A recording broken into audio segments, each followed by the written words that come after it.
I want to share about a customer experience that I had recently with a healthcare provider. Raise your hand if you've ever been to the doctor. Okay, now raise your hand if you've ever been to the doctor for your child. Okay, it's a whole different experience. So I have a 2-year-old son. His name is Connor. And when you have a son or a child, you go to checkup appointments probably every 3 months in their first 2 years of their life. So every 3 months we're in at the doctor, and one of the parts of that experience is filling out these forms that ask you questions developmentally about your kid. So are they walking yet? Are they putting words together?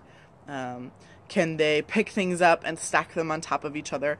Basic developmental questions. And I personally love them as a mother.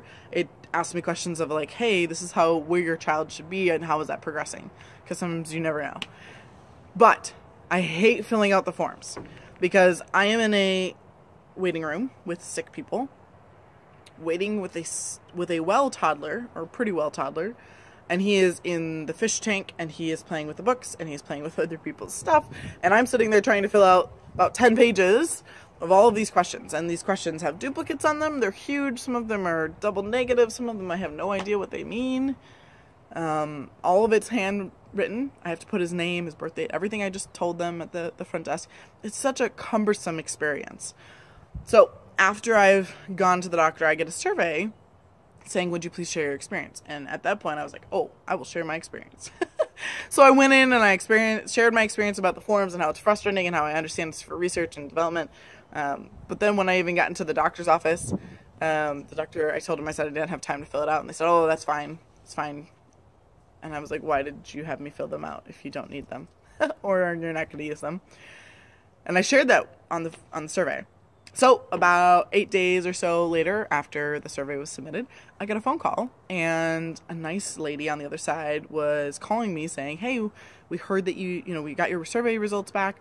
We're so sorry that it was a tough experience. Did you want to share anything about that specifically? So of course I told her just about everything, if not more, that I told you, and shared with her about that experience. And as I was doing that, she affirmed everything that I said. And she said, yeah, I can understand how that would be difficult. Yeah, we know it's a tough situation when you're having a toddler in the waiting room and trying to get things done. We really appreciate the information that you provide us. We appreciate you spending time with us as a healthcare provider and trusting us with your son's health. And all of that left me thinking that this was the best experience ever.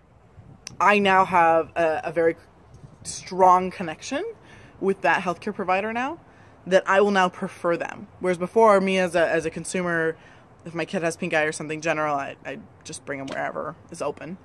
And I think that right there is the power of closed loop feedback.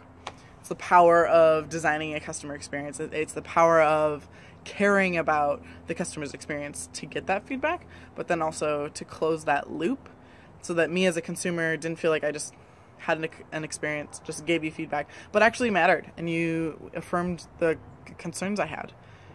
That for me is an example of a customer experience, but specifically an intervention that I know their customer experience team took action on, and it made me a consumer that went probably from a detractor up into possibly a promoter now because I'm making this video.